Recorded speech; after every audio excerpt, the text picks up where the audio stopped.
राहुल और जय, आज मैं इतना खुश हूँ कि मेरे पास शब्द नहीं है बताने के लिए। अरे भाई 6 साल के बाद अपने दोनों बेटों को एक साथ देखने का एक बाप को जो खुशी होती है ना, तुम उसका अंदाजा भी नहीं लगा सकते। बाबूजी, राहुल, जय, जल्दी आइए, खाना तैयार है। आप लोग भी प्लीज आइए। आओ बेटा, जल्दी आओ, खाना तैयार है। हाँ भाई मेरे मिक्की माउस। क्या खाएंगे भैया? मिक्की बेटा आप क्यों? ये हलवा लीजिए ना, नीता ने खास आपके लिए ही तो बनाया है, लीजिए। अरे वाह। तो बेटा मिक्की, भूख लगी है ना? वाह क्या स्वादिष्ट हलवा है, मजा आ गया। बाबूजी, आज शिल्पा ने खाने में बहुत ज्यादा प्यार डाला है, इसीलिए खाना इतना टेस्टी लग रहा है सबको।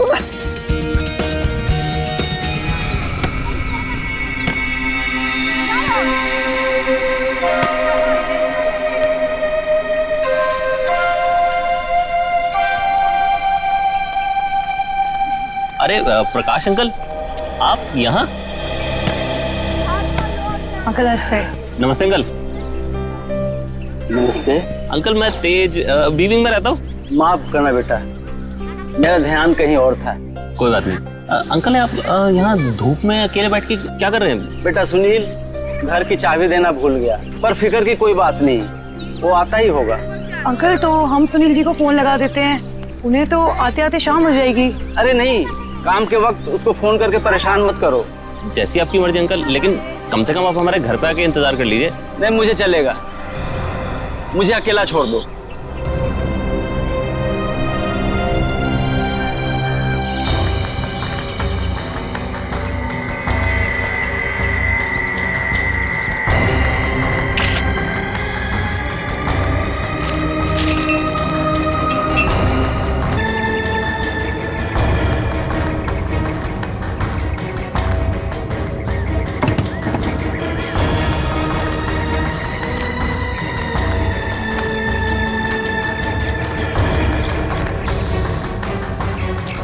एक बात बताइए जी, आप सब लोग यहाँ पर खाना खाने बैठे थे है ना, तभी ये हाथ खाने में गिरा?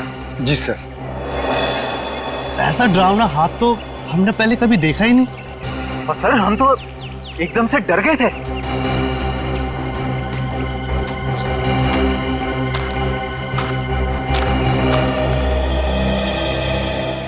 सर क्या ये हाथ देख के हम पता नहीं लगा सकते कि ये आदमी का हाथ है या किसी औरत का हाथ है?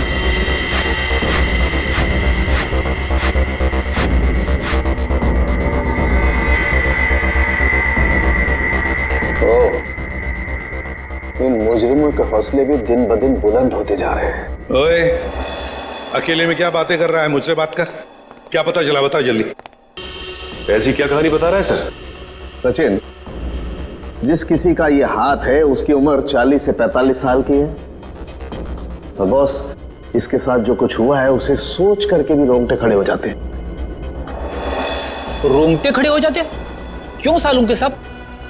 इसके हाथ में से खून का एक एक कतरा निचोड़ निचोड़ के निकाला गया है। क्या कह रहे हैं सर आप? इतना कुछ किया गया इस बेचारे के साथ इसे मारने से पहले? हाँ, और उसके हाथ में खून ही नहीं, तो प्रेशर कैसा? एक डेड बॉडी का भी एक निश्चित वॉल्यूम, निश्चित प्रेशर और निश्चित डेंसिटी होती है, लेकिन इसके मुर्दा शरीर का वो डेंसिटी, वो वॉल्यूम और वो प्रेशर तीनों कम है। बहुत ही क्लिनिकली, सर्जिकली इस हाथ को काटा है। अच्छा, मतलब किसी ऐसे आदमी ने ये काम किया है जो मेडिकल के बारे में जानता है। शायद डॉक्टरी पेशे का हो सकता है, लेकिन ये है कौन, ये जानने से पहले हमें ये पता लगाना होगा कि ये हाथ किस आदमी का है, और ये हमें इस हाथ के ऊपर मिली अंगूठी ही बता सकती है। लेकिन सर उस अंगूठी को तो जंग लग गया था ना? हाँ, अंगूठी को जंग लग गया था, इसीलिए बॉस उस अंगूठी को ब्रिंजोन कार्बाइड नाम के केमिकल में डाला है, ताकि जंग हट जाए और उस अंगूठी का असली रूप हमारे सामने आ जाए। एक मिनट।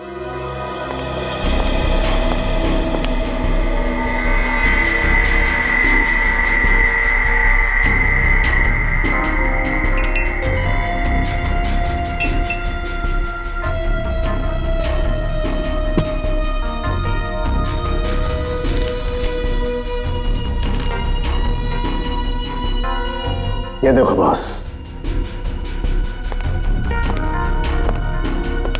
ये अंगूठी एकदम साफ।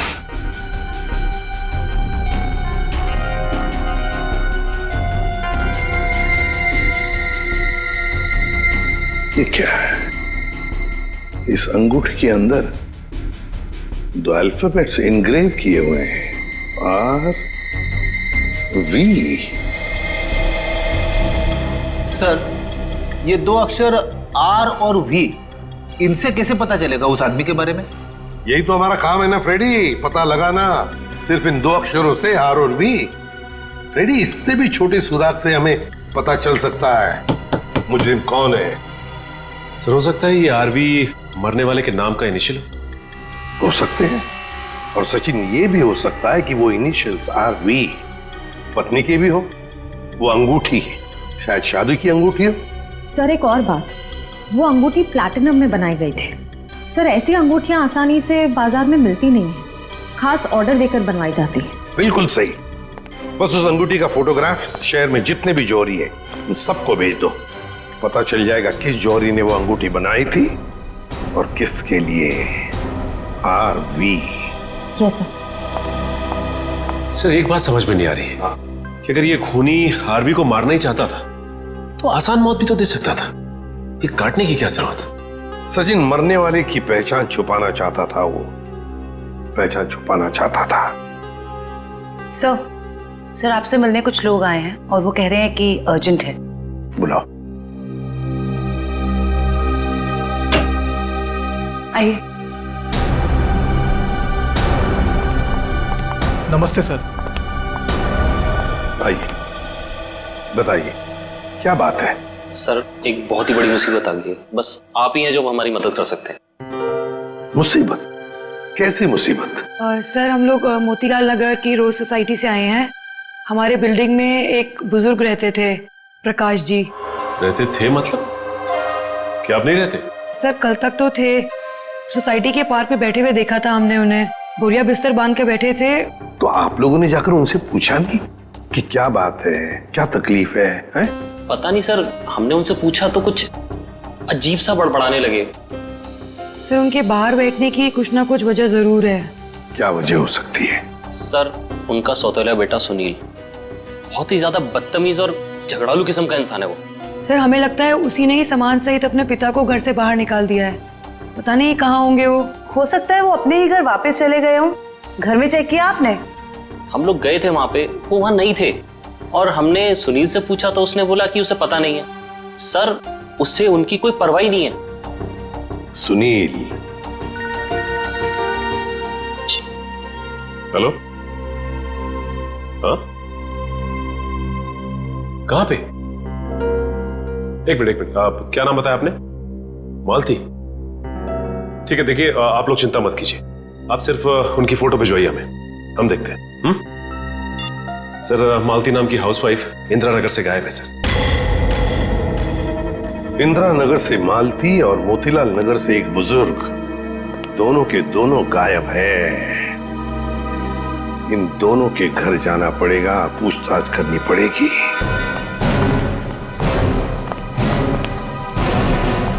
सर, हमने मिस्टर सुनील का घर अच्छे से चेक किया। प्रकाश जी नहीं है वहाँ पे, और ना ही कोई ऐसा सुराग मिला है जिससे प्रकाश जी के बारे में कुछ पता चल सके। सर, मैंने कहा था ना कि मुझे कुछ नहीं पता कि वो कहाँ चले गए।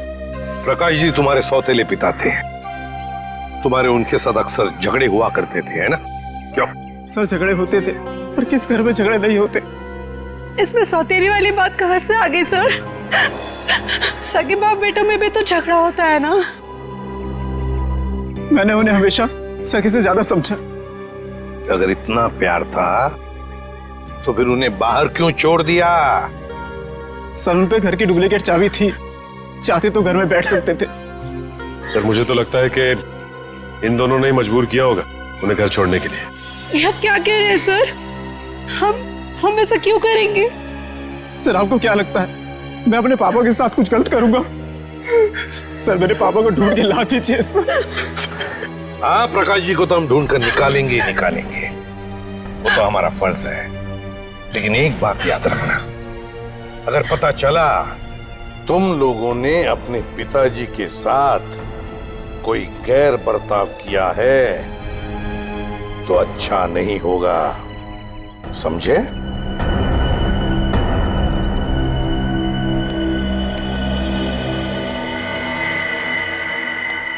सर, ये वो लेटर है जो मालती छोड़ के गई थी। जरा बच्चों को अंदर लेके जाओ।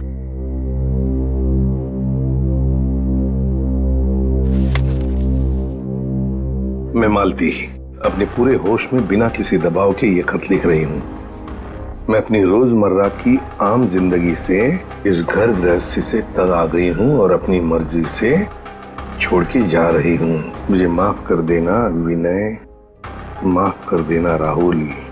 कुछ दिन आप सबको बहुत तकलीफ होगी मेरे बिना, मगर फिर आदत पड़ जाएगी। मेरे वापस आने की उम्मीद मत रखना, हमारा साथ यहीं तक ही था। मालती। सर, ऐसे कैसे कोई पत्नी अपने बसे बसाए घर को छोड़ के जा सकती है? वही तो। वो मैं कल बच्चे को स्कूल छोड़ने गई थी ना, तब वो मुझे वहां मिली थी, तो मुझे उसका बर्ताव कुछ अजीब सा लगा। कुछ अजीब सा लगा मतलब? कैसा लगा आपको? मतलब वो बच्चे के सामने रो रही थी सर। हमेशा अपना और पापा का ख्याल रखना। आप कहीं जा रहे हो क्या? मैं भी चलूंगा आपके साथ। नहीं बेटा, मैं कहीं नहीं जा रही। और रोते रोते उसने बच्चे को वैन में बिठाया और वो सब्जी लाने के लिए चली गई, और जाते जाते उसने अपना मोबाइल फोन भी तोड़ दिया। ये तो बड़ी अजीब बात है। कैसे गई वो वहां से? वो ऑटो से गई सर। और कहाँ गई, कुछ पता चला? मेरा मतलब है, क्या सुना आपने? नहीं, मैं सुन नहीं पाई सर। चलो ठीक है, thank you very much. Sachin, Motilal Nagar और इंदिरा नगर के जितने भी रिक्शा वाले हैं उन सबको प्रकाश जी और मालती के फोटोग्राफ्स दिखाओ। एक्सक्यूज मी भाई साहब, इस आदमी को आपने यहाँ कहीं देखा क्या? नहीं सर, इनको कभी नहीं देखा। अरे अब ध्यान से देख के बताइए, हो सकता है कभी आपकी टैक्सी में बैठे हो। टैक्सी में तो दिन भर में बहुत लोग बैठते हैं साहब, हर किसी का चेहरा याद रखना मुश्किल रहता है। शुक्रिया।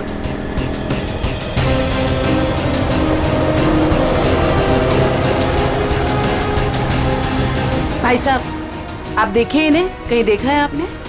इस बुजुर्ग आदमी को तो मैंने पिंजर की खाड़ी के पास छोड़ा था। पिंजर की खाड़ी?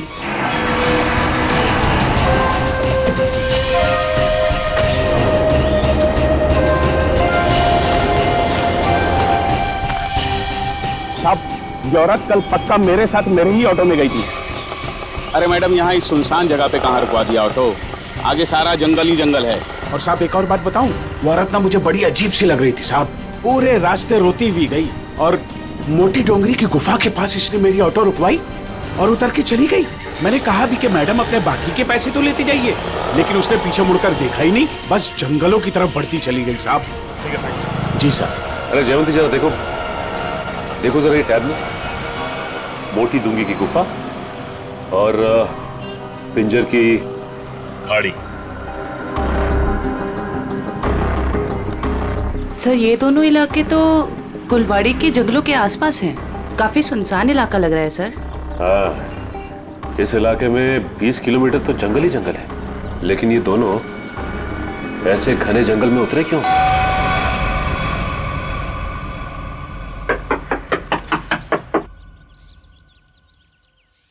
बड़ी अजीब बात है। रिंग पे आरवी गुदा है और नाम हितेन कुमार। हो सकता है इस घर के किसी और सदस्य के नाम के इनिशियल्स हों ये, क्योंकि उस जौहरी को पूरा यकीन था कि इस रिंग का ऑर्डर इसी घर में से किसी ने दिया है। जी कहिए। नमस्ते, हम सीआईडी से हैं। सीआईडी? अंदर आइए।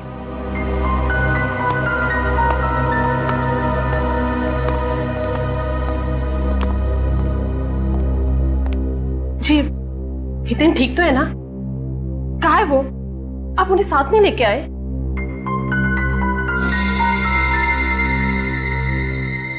क्या आप इस अंगूठी को पहचानती हैं?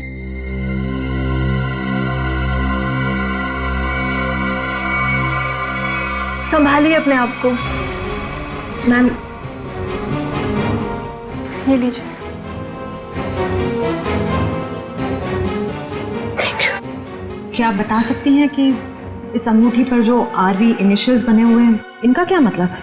अपने माता पिता के नाम पे गुंदवाया था इन्होंने। ससुर जी का नाम राकेश था और सासू माँ का नाम विनीता। मुझे लग रहा था कि जरूर कुछ ना कुछ बुरा हो रहा है। हितेन कभी मुझे बिना बताए घर से गायब नहीं हुए। क्या आप मुझे उन्हें मिलवा सकते हैं प्लीज? मैम दरअसल हमें उनका कटा हुआ हाथ। बस कुछ मत बताइए, मैं और कुछ सुन नहीं सकती। मैं जानती थी हितेन जिस राह पे चल रहे हैं उसका अंत अच्छा नहीं होगा। हमें भी पता चल चुका है कि वो किसी गलत काम में शामिल थे, इसलिए आपने उनके गायब होने की रिपोर्ट नहीं दर्ज कराई। क्या आप प्लीज हमें पूरी बात साफ साफ बताएंगी? दरअसल इन्होंने अपने कंपनी से 10 करोड़ का घोटाला किया था। 10 करोड़ का घोटाला? इन्होंने वो पैसे कहीं और काम पर लगाए। पैसे तो डूब गए, लेकिन जब कंपनी ने उनके पास पैसे की डिमांड की तो उनके पास पैसे देने के लिए एक फूटी कौड़ी भी नहीं थी। फिर क्या, कंपनी ने इनके ऊपर केस कर दिया। हमारा घर नीलाम होने के कगार पर आ गया। मुझे लगा शायद इसलिए 3 दिन पहले घर से गायब हो चुके हैं। और इसलिए आपने उनके गायब होने की रिपोर्ट दर्ज नहीं कराई? नहीं, दरअसल अचानक मुझे इनके कंपनी से कॉल आया। किसी ने कंपनी की रकम चुकता कर ली है। मैं खुश हो गई कि शायद ही आप वापस आएंगे।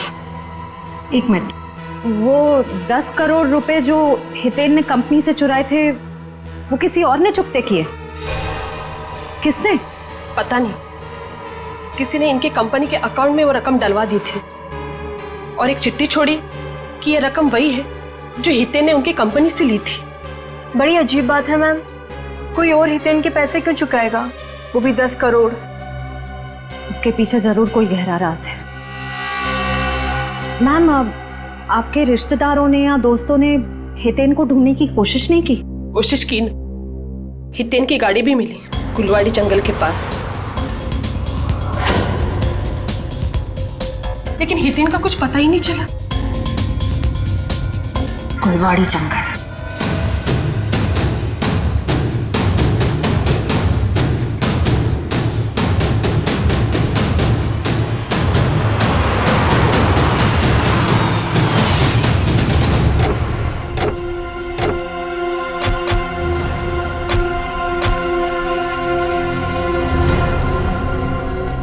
सर, ये जंगल तो काफी डरावना है। प्रकाश जी और मालती यहाँ क्या करने आए होंगे? हो सकता है उन्हें झांसा दे के लाया गया हो या जबरदस्ती यहाँ पे ले आया गया हो।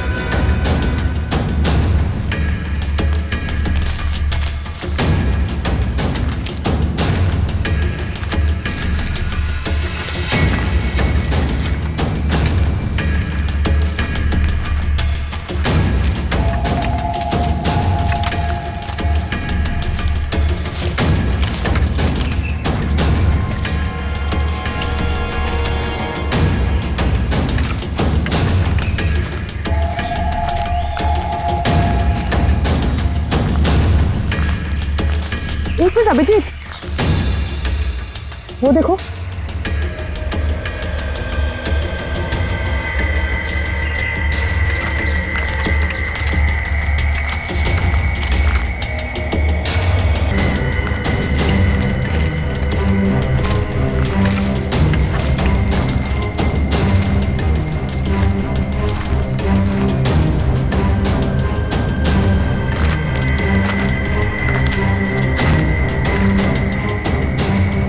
इतने सारे कपड़े, ये जूते,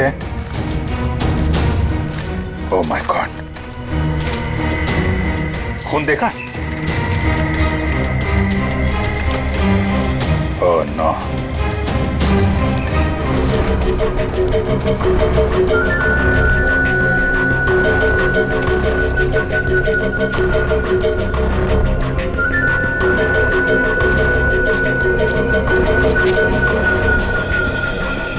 क्या हुआ? वहां तो कोई नहीं है सर। सर वहां पे कुछ था सर। सुनसान जंगल में कौन हो सकता है? ये तो सारे कपड़े, जूते। मासूम भोले भाले लोगों को यहाँ बुला के मार डालता है।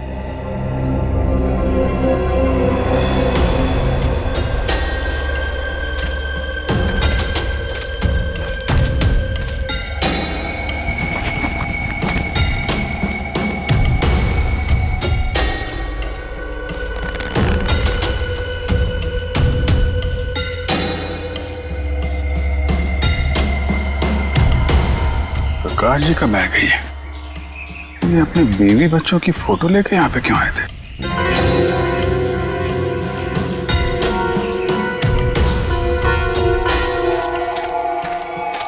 ए रुको। क्या हुआ? सर वहां पर कुछ अजीब सा था सर। गाड़ी क्या हुआ सर? सर जंगल में कोई आया है? तुम लोग देखो जरा जाके।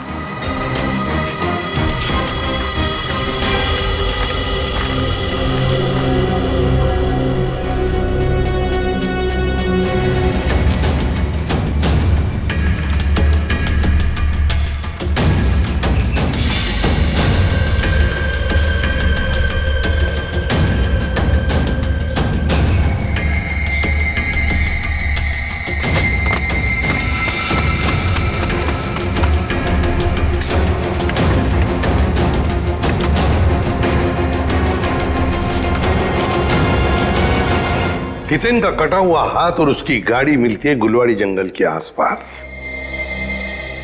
समझ में नहीं आ रहा, पता नहीं क्यों सचिन मुझे ऐसे लग रहा है कि हितेन का केस, मालती का केस और प्रकाश जी का केस, इन तीनों केसेस का आपस में कोई ना कोई संबंध है, कोई ना कोई संबंध है।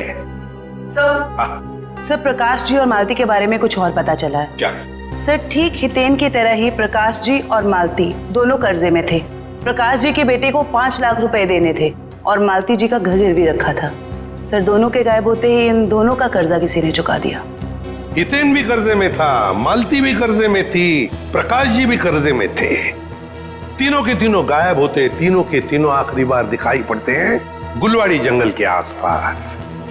काम करते हैं उस लाइन पर, गुलवाड़ी जंगल के लाइन पर जितने भी ऑटो रिक्शा वाले और टैक्सी वाले धंधा करते हैं सबको यहां लेकर आते हैं। सब हम लोगों को क्यों बुलाया? इसलिए बुलाया है कि हमें तुम लोगों की मदद चाहिए। हम क्या मदद कर सकते हैं साहब आपकी? देखो खैर गांव से गुलवाड़ी के जंगल के रास्ते पर तुम लोग अपनी अपनी गाड़ियां चलाते हो, है ना? साहब टैक्सी तो पूरे शहर में घूमती है। हाँ लेकिन सारी टैक्सियां गुलवाड़ी भी नहीं जाती, सिर्फ वही गुलवाड़ी जाती है जो खैर गांव से होकर जाती है। हाँ साहब, गुलवाड़ी पर आकर तो रास्ता ही खत्म हो जाता है, उसके बाद तो घना जंगल आता है साहब। बस तो उसी जंगल के बारे में हम लोग जानना चाहते हैं। वैसे वो रास्ता बहुत सुनसान है ना? हाँ साहब। तो फिर ऐसे सुनसान रास्ते पर ज्यादा लोग तो जाते नहीं होंगे, गिने चुने ही लोग जाते होंगे, है ना? हाँ साहब बिल्कुल।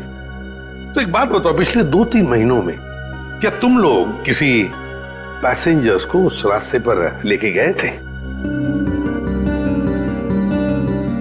याद करो। हाँ साहब मुझे याद है साहब, मैंने पिछले 3 महीनों में उस रास्ते पर 2 अलग अलग लोगों को छोड़ा है। मैंने भी एक सवारी को छोड़ा था साहब पिछले महीने।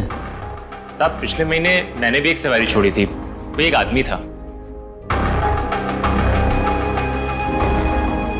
तो क्या उन लोगों के चेहरे याद आ रहे तुमको? साहब चेहरा तो नहीं याद, पर उसकी बातें जरूर याद है। बहुत परेशान था वो, किसी से फोन पे कह रहा था कि मैं आ रहा हूँ, कुछ परेशानी तो नहीं होगी ना?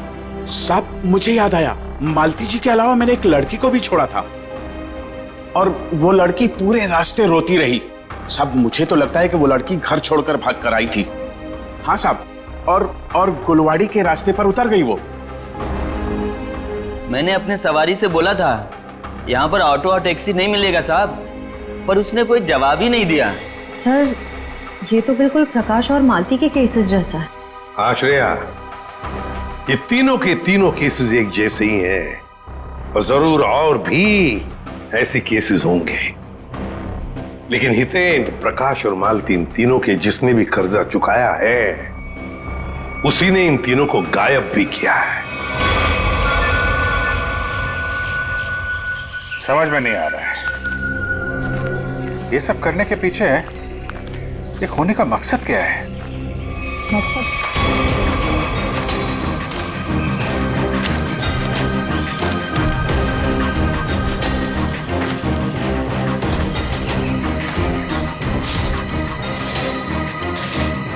ये देखा? जंगल में पाइप कैसे आ गई? लेकिन नक्शा में तो कोई पाइप वगैरह नहीं थी। वही तो, कहीं ये पाइप भी उन अपराधियों ने तो नहीं लगाई है? काटो जरा। निखिल, गाड़ी की आवाज उसी वक्त आई जब हम जंगल में थे। ये कोई संयोग नहीं है। मतलब मुजरिम को भनक लग गई थी हमारे जंगल में आने की। भले ही भनक लग गई हो, लेकिन हमारे हाथों से बचेंगे नहीं हमको।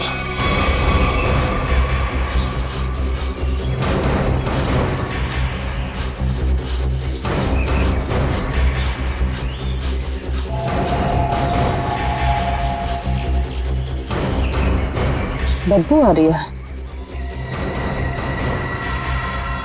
खून? पाइप में खून है।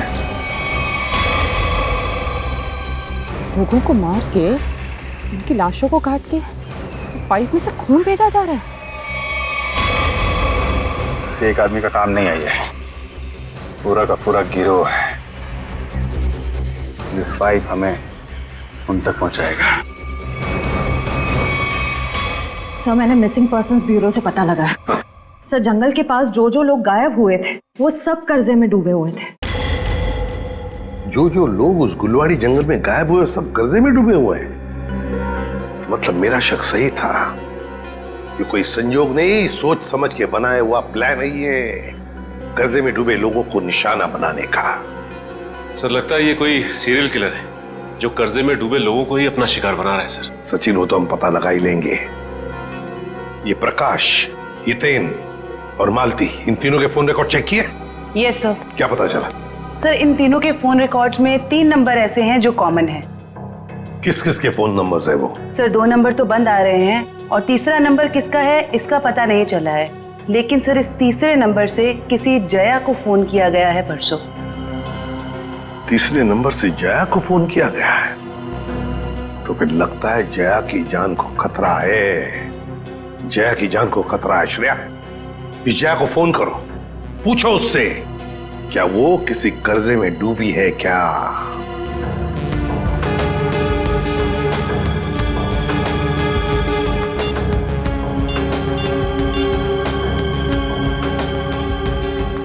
जया?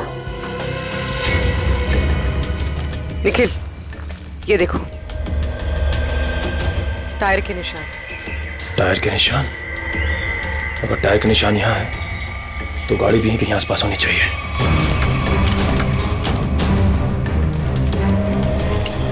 गाड़ी उस तरफ है, संभाल के।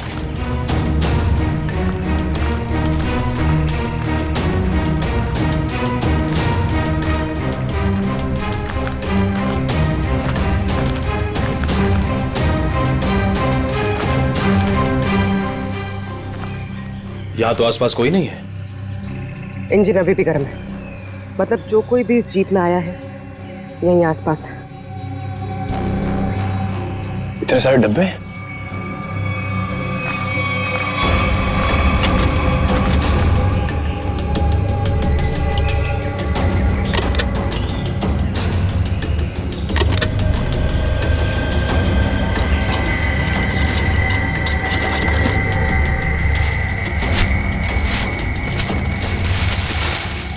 ये तो अस्पताल का सामान है। यहाँ इस जंगल के बीच क्या कर रहा है? वही तो।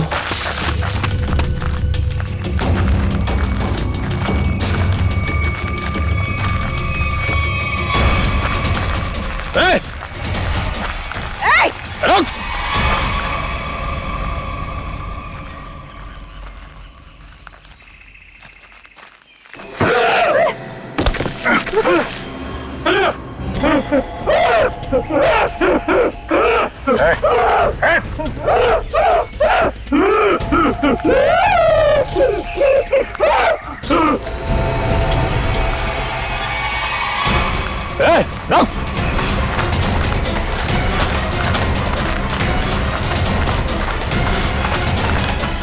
देखो क्या क्या है, क्या बात है? तो बोलो क्या बोलना चाहते हो, बोलो। कैसे ने तो को नहीं मारा। मैं इसकी दिमागी हालत देख के तो नहीं लगता ये। देखो ठीक है तुम जाओ यहाँ से अभी। चलो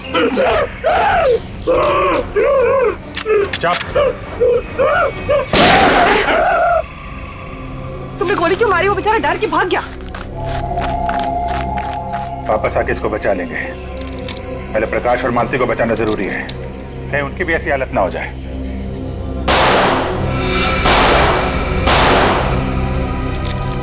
गोली की आवाज?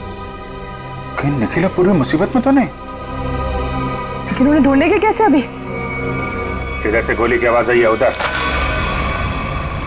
देखो प्लीज, जब तक मुझे पैसे नहीं मिलेंगे तुम फोन पे ही रहना।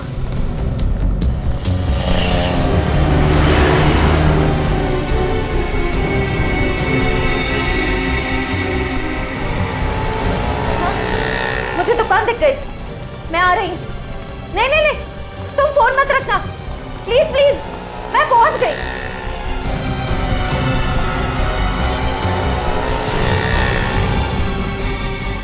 भाई साहब वो मिट्टी का तेल दो ना।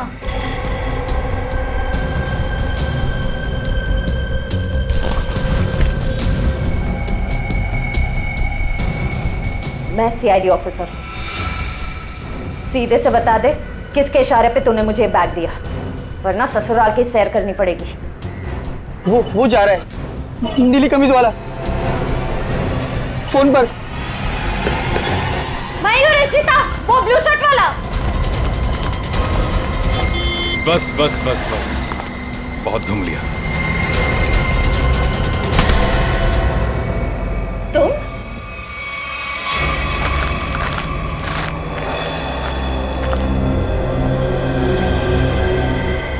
घसीटने का निशान।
रुक जाओ।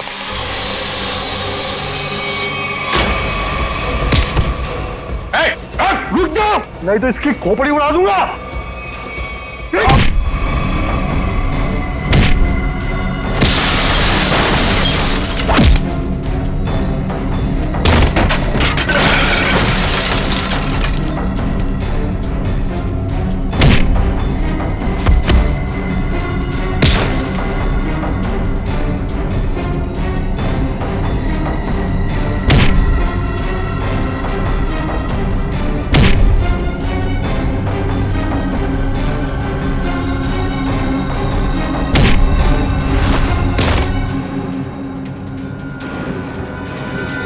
कि बस लगी तो नहीं?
उसका नकाब उसका ये साथी उतारेगा।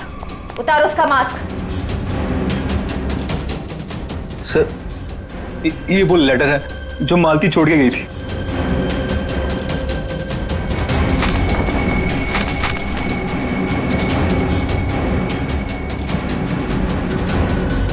आप क्या कह रहे हैं सर?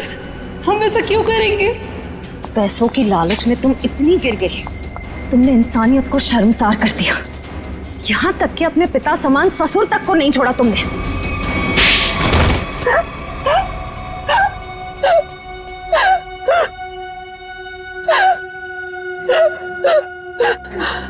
मैंने जो कुछ भी किया लोगों की मर्जी से किया और उन्हें उनके बलिदान का दाम भी दिया। गलत। लोगों की मजबूरी का नाजायज फायदा उठाया तुम लोगों ने।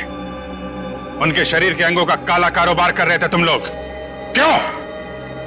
क्योंकि आपकी सरकार ने मेरा डॉक्टर का लाइसेंस कैंसिल कर दिया था। कमाल है, तुम्हारा लाइसेंस रद्द कर दिया तो तुमने लोगों को मारना शुरू कर दिया।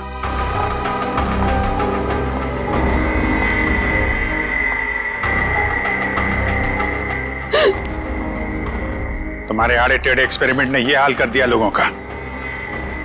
शर्म आनी चाहिए तुम दोनों को। इतना नीचे गिर गए कि अपने घर वालों को तक नहीं छोड़ा तुम लोगों ने। क्या करते सर, विदेश के ग्रुप से पैसा ले चुके थे हम, और जो अंग उन्हें चाहिए थे वो हमारे पास नहीं थे, इसलिए सोचा घर वाले ही सही। बड़े बड़े मुजरिम देखे हमने, मगर तुम लोगों जैसे घटिया सोच वाले लोग आज तक नहीं देखा। बीमार हो तुम लोग, इस समाज में रहने लायक नहीं हो।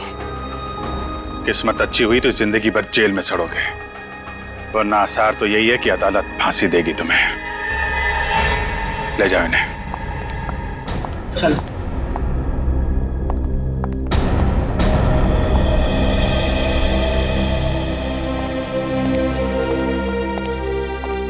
इनका किसी अच्छे अस्पताल में इलाज करवाते हैं। चल। इस तरह के और भी एपिसोड देखने के लिए हमारे चैनल को सब्सक्राइब करें और बेल आइकन दबाना ना भूलें।